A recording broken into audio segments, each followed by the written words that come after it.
This is Johana Ngeno, the former Member of Parliament for Emurua Dikir. We are mourning. We cry. Our hero is dead.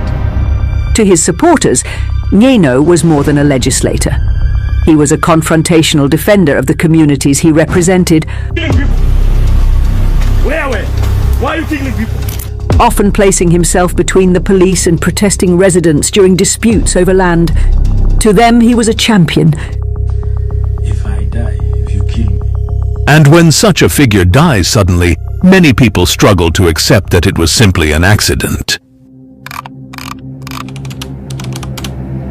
On the evening of February 28, 2026, the town is quiet now that you're gone away. We're lost without your light to guide the way. Johana Ngeno died in a helicopter crash in Nandi County. Even before the news reached parts of his family. Ya kwamba mjumbe wa Mp pale Kipsigis Johana Ngeno ameaga dunia kwa ajali ya helicopter. Political reactions had already begun. Opposition figures immediately demanded a full international investigation. Some even called for the involvement of the FBI. Others went further, demanding that Interior Cabinet Secretary Kipchumba Murkomen step aside, suggesting that powerful interests could be involved. Why would they say that? When people suspect foul play in an aircraft crash involving a politician, they often refer to what they call a hidden hand. In practical terms, that phrase implies sabotage. The theory assumes that someone with a motive deliberately interfered with the aircraft. Such an operation would normally require individuals with technical knowledge, people familiar with aviation systems. The objective would not necessarily be to stop the aircraft from taking off. Instead, the sabotage would be subtle enough to allow the helicopter to depart normally, but severe enough to trigger failure during flight. But if that is the theory, the critical question becomes, when could such sabotage have happened? Today, we reconstruct the movements of the helicopter involved. An Airbus H125, registration 5Y-DSB, operated by Corporate Helicopters Kenya Limited, a company associated with media businessman Samuel Kamau Macharia of Royal Media Services. To understand whether sabotage was even possible, we must examine every movement, every landing, every takeoff, and every moment the aircraft was accessible. Before committing an assassination, perpetrators typically spend long periods studying their target. They track movements, routines, and vulnerabilities, waiting for the right opportunity. But in this case, did such an opportunity exist? So guys, According to individuals within Ngeno's inner circle, the late MP was extremely unpredictable with his schedule. He often used multiple layers of planning. First, there was Schedule A, the version publicly released days in advance. Then Schedule B, a revised version circulated closer to the event. Finally, Schedule C, sometimes revealed only hours before the actual movement. This system made it extremely difficult for anyone to predict his final destination, and this strategy appeared clearly in the final days before his death.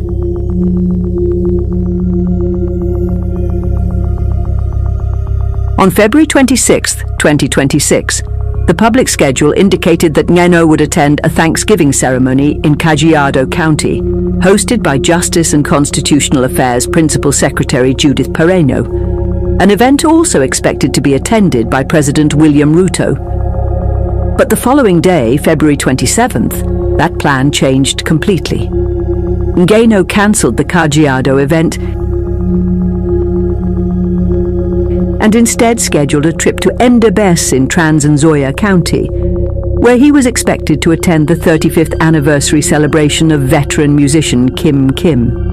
His original plan was to travel overnight to Nairobi, and board a helicopter the following morning. But even that plan changed again.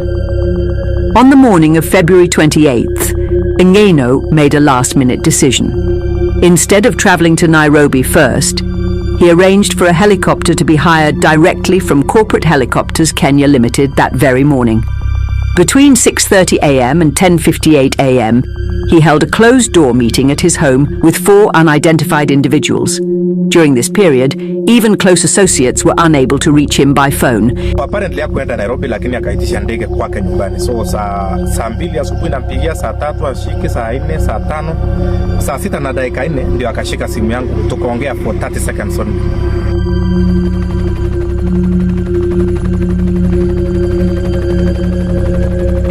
Then the timeline moves to Wilson Airport.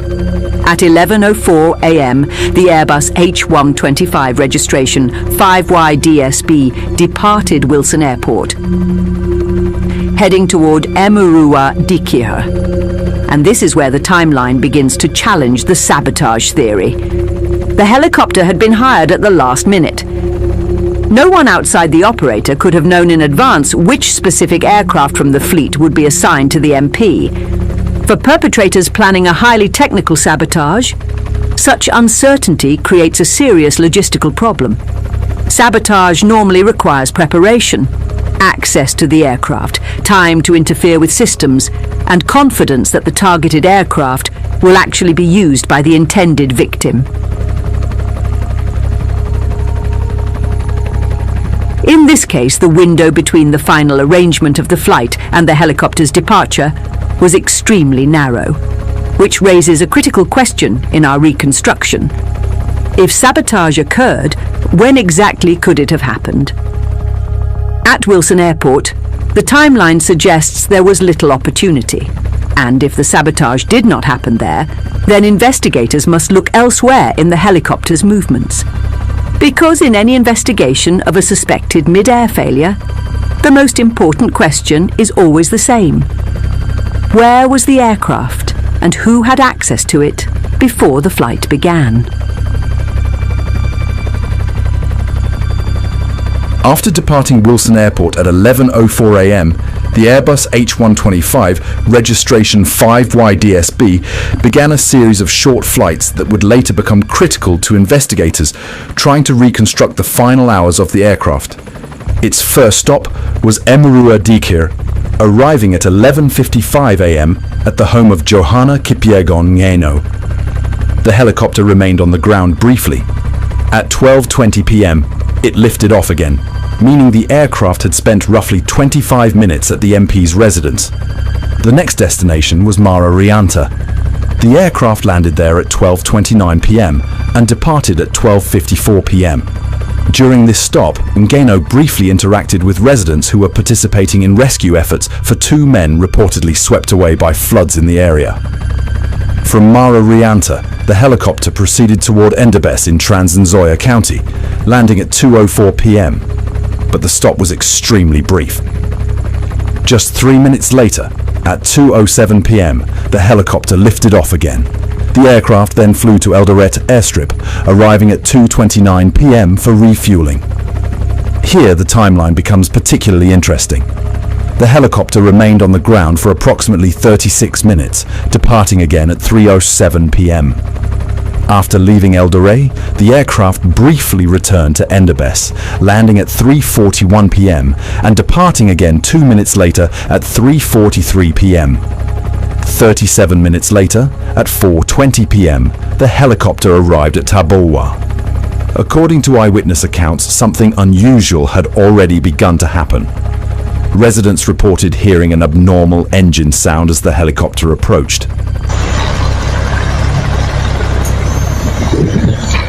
The aircraft then made what appeared to be an unscheduled or precautionary landing. Local residents gathered around the helicopter, excited to see it. But according to reports, the occupants inside the aircraft may have mistaken the approaching crowd for a potential security threat. At 4:25 p.m., the helicopter took off again. However, witnesses say the aircraft struggled to gain altitude. The rotor system appeared to be straining, and the helicopter reportedly hovered for several seconds before finally climbing. Approximately 30 seconds later, it managed to gain height and continued flying. But something was clearly wrong. At 4:26 p.m., air traffic control reportedly lost communication with the aircraft. Then, at approximately 4:27 p.m., the helicopter once again began losing altitude. Moments later, the aircraft crashed in the Chepkeep area of Mossop constituency, striking trees before hitting the ground. The impact scattered debris and occupants across different points before the wreckage erupted into flames. The crash had taken only 2 minutes, so the question returns. What exactly brought down the helicopter? Was this a case of deliberate sabotage, designed so that the failure would appear only during flight? Or was this the result of mechanical failure or environmental conditions? When we examine the timeline, several possible windows begin to appear. Could the sabotage have happened earlier at Wilson Airport, before the helicopter departed at 11:04 a.m.? Before any aircraft takes off, it must be prepared, inspected and cleared for flight. If someone intended to interfere with the helicopter, could that moment before departure have provided the opportunity? Or did the opportunity arise later, during the 25-minute stop at Ngeno's home between 11:55 a.m. and 12:20 p.m.? Could it have occurred at Mara Rianta, where the aircraft remained on the ground for about 25 minutes while the MP briefly interacted with residents? Or was the most significant window the 36-minute stop at Eldoret Airstrip, where the helicopter landed for refueling before continuing its journey? Each of these moments represents a period when the aircraft was stationary, moments when, at least in theory, someone could have gained access to the helicopter. And that is exactly what investigators must determine, whether any of these windows provided enough time and access for sabotage to occur. Each represents a moment when someone, in theory, could have gained access to the helicopter. But the timeline also presents another possibility. The stopovers and landings were extremely brief, so brief that it would have been difficult for any perpetrators to gain enough time to sabotage the helicopter. If that is the case, then the crash may not have been the result of sabotage at all. Instead, investigators must also consider another factor: the weather.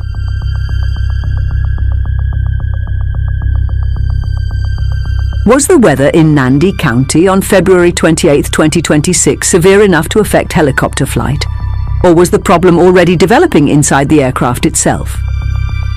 To answer that question, we must examine the weather conditions recorded on that evening. Because sometimes what appears to be a conspiracy is simply the unforgiving physics of flight. Whenever an aircraft crashes, investigators usually examine 3 primary possibilities: mechanical failure, human factors, or weather conditions.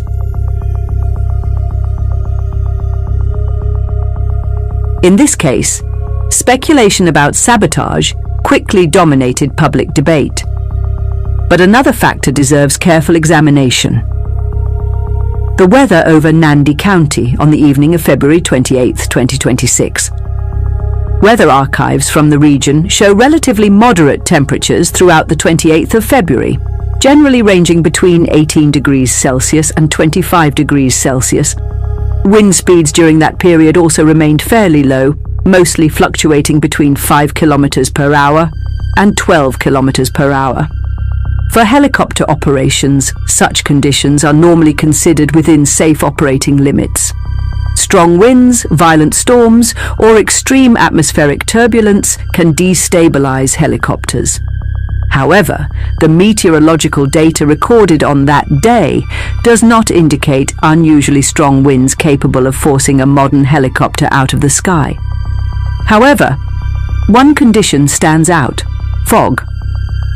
Reports from the area indicate that by the late afternoon, dense fog had begun forming, reducing visibility to roughly 50 meters in some locations. For aviation, visibility is critical. Helicopter pilots flying under Visual Flight Rules, VFR, must maintain clear visual reference with the ground and surrounding terrain. When visibility drops below safe thresholds, navigation becomes extremely challenging, particularly in regions with hills, trees, and uneven terrain like parts of Nandi County. But fog creates a specific kind of danger. It does not normally cause an aircraft engine to fail. Instead, fog primarily affects pilot perception and navigation. When visibility collapses, pilots may lose their visual horizon, misjudge altitude, or fail to see obstacles such as trees or rising terrain. This can lead to a phenomenon known in aviation as controlled flight into terrain, when a functioning aircraft unintentionally flies into the ground or obstacles because the pilot cannot see the environment clearly. But the eyewitness reports introduce another detail. Residents near Tabolwa reported hearing the helicopter producing an unusual sound, as if the engine was struggling before it made the emergency landing. This observation raises an important technical point. Weather conditions such as fog do not typically change the sound of an aircraft engine. Fog consists simply of tiny water droplets suspended in the air. While it can reduce visibility, it does not interfere with engine combustion in a way that would make the engine audibly struggle. If witnesses truly heard the engine straining, the more likely explanation would be a developing mechanical problem. And that brings the investigation back to the central question of this documentary. If the helicopter was already showing signs of mechanical trouble before it crashed, what exactly caused that failure? Was it a natural mechanical malfunction? Or could someone have deliberately interfered with the aircraft earlier in the day? As investigators continue to analyze the crash, another question is beginning to emerge. Records indicate that the helicopter involved in the accident, the Airbus H125 registration 5Y DSB, had last flown on February 22, 2026. After that flight, the aircraft reportedly remained idle for nearly 6 days, until February 28th, when it was assigned to carry Johana Ngeno. Why did the helicopter remain grounded for that period? These are some of the questions we will continue to follow as more information begins to surface. For now, investigators have asked for patience, requesting approximately 30 days to complete their preliminary findings into what may have caused the Airbus H125 registration 5Y DSB to crash. As we await those answers, we will continue to examine the aircraft's history, its maintenance records, and every detail that may help explain what truly happened that evening. Until then, this investigation remains open. For now, allow me to say goodbye.